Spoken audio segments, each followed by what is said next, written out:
Hi guys, I'm Shmee, hello and welcome back to the channel where today I am back with my friend 458 Destroyer, who has upgraded both the garage and the collection quite a lot since my last visit out here. In fact, this is the new location. I came out a year and a half ago and went out for a drive in his LaFerrari, the former DDE Tire Slayer and a Lexus LFA on some snowy roads, but had the most amazing time. Well, here in the collection now, we have the likes of a Carrera GT, we have a Ferrari F40, plenty of other Ferraris, but some cars making big power. Over 2,000 horsepower in the Nth Moto Viper, 2,300 horsepower in the Sheepey Performante, 1,800 horsepower in the rear-driven Sheepey STO. There's a Cicio Performance GT-R R35 making 2,600 horsepower, plus the JDM Cars, the line of R34s, 33, 32, including two cars that were previously owned by Paul Walker, in fact. This is a collection that's really pretty epic. Let's go for a little look around, then we're going to be picking one of these extremely powerful cars to take out for a little drive. Not many of the cars in here are particularly standard, as you're going to learn as we walk around, but just have a look at this new garage that 458 Destroyer has built with the hexagonal lighting up above, with the epoxy floor, with all of the space for a very wide variety of cars, from the Italians all the way through to the JDM. This side is actually epic. Standing here, you have no idea how cool this array of cars actually is. We need to go all the way through some new additions and things, but let's start on this side, because if you like your GTRs, that's a pretty good place to begin. Well, we actually begin with a Top Secret Supra, which is a totally different story. Top Secret became famous for putting a V12 into a Supra instead of the regular setup. This is a pretty iconic car, but to come straight through, R33, R34, this is a V-Spec with some Z-Tune components. This is 458 Destroyer's basically daily car, the R34 S-Tune.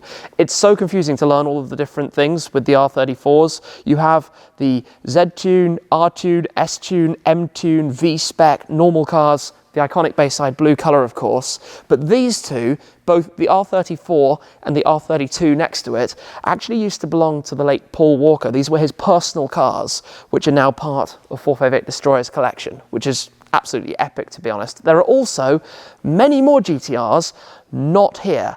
R-Tune, Z-Tune, plenty of others that will arrive at some point in the future to join this collection. It's going to be one of the best collections of those in the entire world. Continuing over on this side, quick pause from the GTRs for a moment. This is one of the new Acura or Honda NSX Type S's. I saw this when it was revealed during Car Week at Quail. But yeah, bright orange, looking amazing. Kind of interested to find out a bit more about that, to be honest. These two stand out. The pair of cars that we have here, both R35 GT-Rs, but these are actually the T-Specs. They only made 100 of them. Very rare. This is a midnight purple. It's super dark, but it's a nod back to the midnight purple of the famous R34 GT-Rs, but those are effectively two delivery mileage out of the 100 that they made in total. This is your 2,600 horsepower Cicio Performance R35. Think about that for a moment. 2,600 horsepower. Mind is blown what that would be like. This is right up my street. LFA Nürburgring edition. One of the 50 Nürburgring editions, 50 out of the 500 cars in total, were this more hardcore spec with the fixed wing at the rear, the extra aero at the front, a slightly stiffer setup, a little bit more power as well. You might remember I drove a regular LFA that was here with 458 Destroyer back then. He actually had two in the collection. Those have departed in favour of the Nur, which is mega. This is another car I absolutely love, the Porsche Carrera GT. Obviously this car has a wrap on it, navy blue, with the satin black parts. It's got your V10 manual gearbox, pop off the Targa roof panels. What is not to love about that? Here we've got the Nth Moto Viper, 2,500 horsepower or so. It's hard to get my head around that. Manual, rear driven, 2,500 horsepower. That sounds terrifying. Now, normally here would be the 720S, that's off at the moment with a friend, hence his RS7 is in that space. Then we have the two cars from Sheepey Race. So the Performante with 2,300 horsepower, twin turbo upgrade, obviously making that power, but still with the four-wheel drive system. And the benefit of that is that unlike this thing, it's not quite so terrifying. I think, from what I've heard, you can kind of get in here and just drive it a little bit, whereas that, you definitely would need to have your wits about you, looking menacing in the full satin black on the STO, it has to be said. But both of these cars with mad twin turbo upgrades. In fact, come around towards the back, you can have a quick sneak peek and just see into some of the mods and what we've got going on back here, the full complete new pieces over the top and the Sheepey graphics and logos over on the Performante. Yeah, much easier to see through here, straight through the back of the new top end of the engine, direct from Sheepey Race, and everything they have done with this wild thing. But let's squeeze back over this way, talk about the Ferraris, obviously close to my heart, quite a Ferrari guy, and in fact, this LaFerrari was one of the coolest drives I've ever had. Some amazing roads around here, and this car in Rosso Fuoco, just stunning. So, so cool. You probably saw the other day driving the car up in Toronto with young Steels. LaFerraris, every time I experience one, I get more and more attached to them. Speciale, this was part of the collection back at the time, the white with the black stripes. SF90 Spider has arrived since. This actually has stealth PPF, so it's not satin black, and it gives this really strange look, partially satin, partially gloss. Rosso Fuoco again on the 599 GTO. How cool is that? One of 599, but something I've never seen before. Check this out. It's painted gloss Rosso Fuoco with a satin grey stripe. That's painted. That's lacquered. That's not vinyled over the top or something. So that means they've had to go from the gloss lacquer to the satin lacquer and make it seamless. I don't think that's done very often. That's really quite crazy when you think about it. If we skip back on down this way though, after the LaFerrari is where we have the 488 Challenge, taking part in the Challenge Race Series. I got to drive one of these at Donington Park in the UK. Unbelievably cool. Ferrari F40, straight pipe on that F40. It says enough, doesn't it? Just going to be mega. And a very recent arrival, the, again, Rosso Fuoco 812 GTS, all in a room, armed with racing sims, some pictures around the walls, plenty of memorabilia and other stuff I love. As you can see just over there, all the different Ferrari things that are gifted with the cars, and even the Toomey luggage that comes with the LFA, for example. What a cool garage, just to talk about that for a moment. All of the space, obviously planning for the future as well in 458 Destroyer's collection. But we need to run around and go and pick something to head out with. Probably, I think I can actually say this, pretty much any of these heavily modified cars would make for the most powerful car I have ever driven. The most powerful car prior to now that I've ever driven is possibly my Zenvo, or maybe one of the Koenigsegg's. 1500 horsepower, Bugatti of course, 1600 horsepower Bugatti. So, yeah, records are here to be broken. When it comes to which car to drive, I was thinking about maybe driving the 2600 horsepower R35. I don't think I've ever driven a massively, massively, massively powerful R35. I was also thinking about one of the crazy Lambos, the two twin turbocharged Huracans, because 2,300 horsepower in a Performante, or probably even more sketchy, 1,800 horsepower in the rear-driven STO, would be quite the experience. But there is a high-powered car here that I've never actually previously, I think, featured on the move on the channel ever. So it's about time we head out with the Viper, the Nth Moto 2,500 horsepower Dodge Viper, ACR on complete steroids. But there's more to this than perhaps meets the eye, and I want to open up the car a little bit to show you. So the whole hood, the bonnet, pivots up towards the front. You open it from the outside just here, give a pull of that. Come and have a look underneath this carbon fiber piece. Although you can't see too much, you do have the billet top end from Nth Moto, some massive turbos bolted on to the 8.4 litre V10. It all goes through a manual gearbox to the rear wheels, which is a little bit ridiculous. Obviously the carbon fiber pieces, you can see the exposed carbon on the underside of that, and then you also have this rather magnificent cross brace, the X running over the whole top of it. But that's only part of the story. That gets you a lot of power, but it doesn't get you all of the power. Come and have a look back here. Beneath this massive wing that we have, pop open at the trunk, and inside, check this out, a NOS tank. That gets you your additional 300 horsepower or so when you've got that adding to it. And again, carbon fiber trunk as well. All of these pieces are carbon fiber.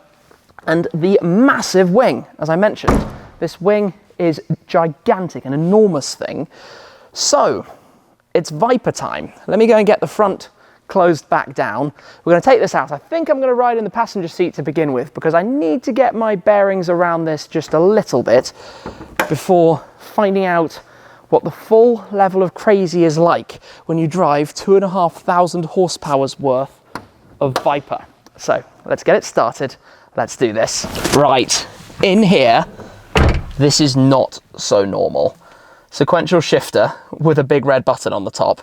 But let me just turn on the power, then turn on the ignition. It will run the fuel pumps. So we'll get that started first. Let that roll for just a second. And then wait for it, wait for it. Okay, it's ready to be started. Let's press the button.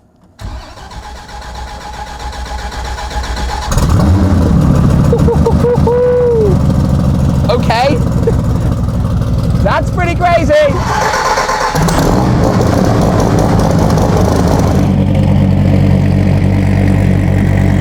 Time to step in. All right, here we go, into the Viper. Let's get ready for this. On board the Viper, the car that started its life as a Viper GTS, borrowed some ACR parts, and then had everything completely dialed up to the max. And I can tell you right now, it is brutal. One or two little experiences of what this amount of power is like, and my word. At the moment, running down at just over 1,500 horsepower or so, but with plenty of different configurations, because it's all about traction and basically cutting the power through cutting the fuel pump effectively. But just cruising along in 4th gear at the moment. It's calm, it's comfortable, it's almost too easy. Should we drop down some gears, see what it starts to feel like a little bit? Just, gosh, just down even in 2nd gear. The sounds as well, obviously with the exhaust tailpipes.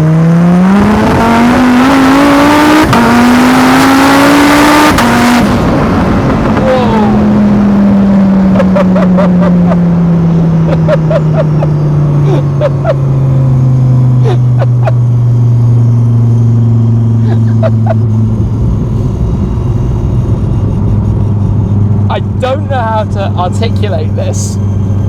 That feeling, it's so frantic. I mean, this is equivalent power to a Chiron Supersport, for example, but it's a different level of aggression. It's just, poof, go.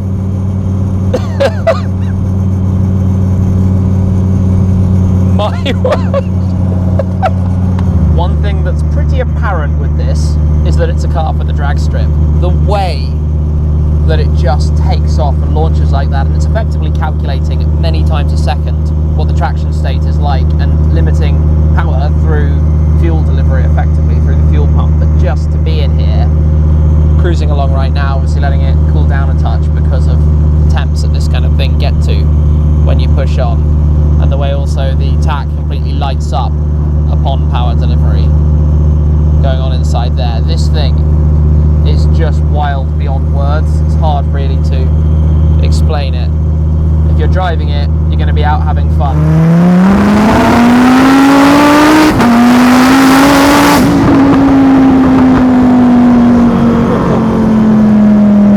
That was running something in the region of 1,800 horsepower. I can't really explain that feeling. It feels risky, it feels dangerous, it feels wild, it feels like it's not like a Chiron where you just accelerate a little bit and it goes and nothing to worry about. It's a completely different thing. It's an adrenaline rush, gets your heart racing. My heart is absolutely pounding and I'm just riding in the passenger seat. That feeling of acceleration, how quickly it pulls. I'm genuinely speechless. And the normal driving upshifting at about 2,000 RPM up through the gears, but you can hear from the sounds that it's very much about drag racing, about the speed it can achieve. It sounds like it means business even just going through the gears. Pops and explosions from the side exhausts on shifts. But then of course you can tell that this is a gearbox and a setup completely for drag racing. The whines and the noises are pretty cool. And actually the scenery around here is awesome as well.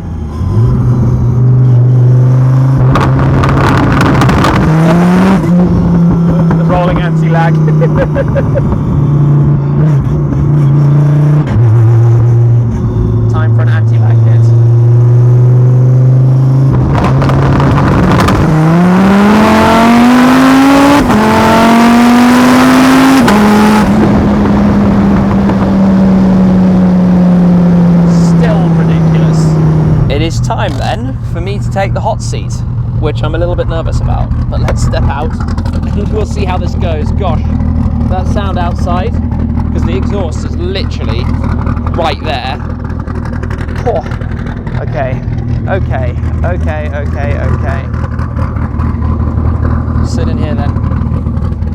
Take just a second for this.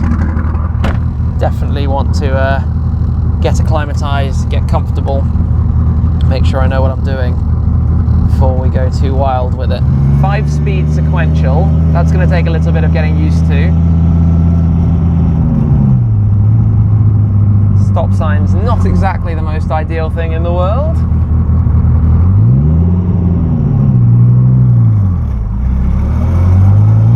Okay, on the move, this is where we go up into second gear. Gosh, this feels ludicrously raw. This is taking me some learning. You need to be on the throttle and very aggressive with the upshift to make sure you can get it out, and then to downshift, you can't be touching the throttle pedal. God, the snaps are mad. Into second gear. This is where, of course, it is loud, really loud. Back into third, back into fourth. Okay, learning this, getting a little bit used to it. You don't need to use the clutch pedal. You've got a clutch pedal, obviously you do when coming to a stop. Just crawling along, getting a small little bit of familiarity with it. First time trying a bit of a gentle acceleration then, so drop it down to second gear. Burbling away, let's try this. Whoa! So I'm back in second gear again, which means it is time to try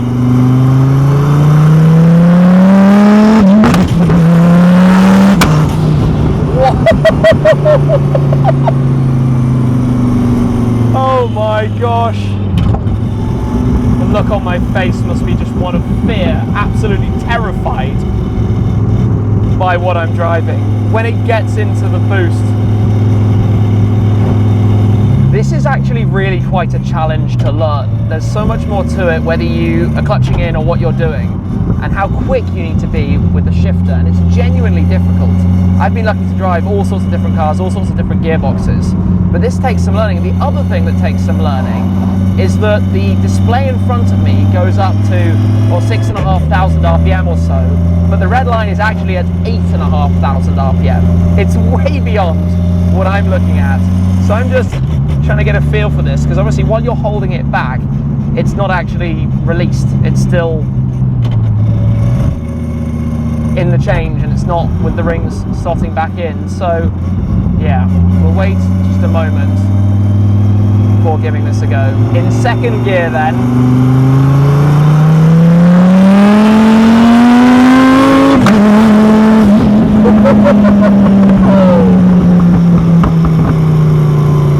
Wow. Okay, that felt so much cooler holding on to it. Back into fourth gear. Oh, holy smokes. I am barely using what this car has available, but it's terrifying. It's genuinely scary. Of all of the things I've ever driven, this must be the scariest.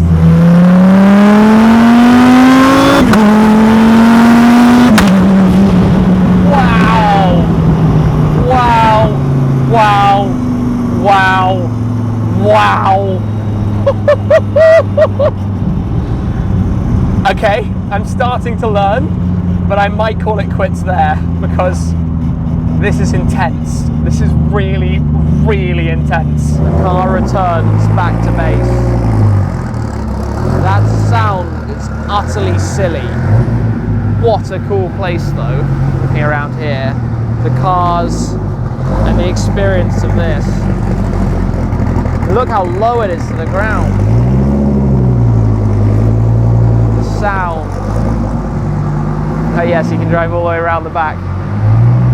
That's a fun advantage of a space like this, with the cars staggered through the centre, different sections. It's such a deep grumble. and under the hex lighting.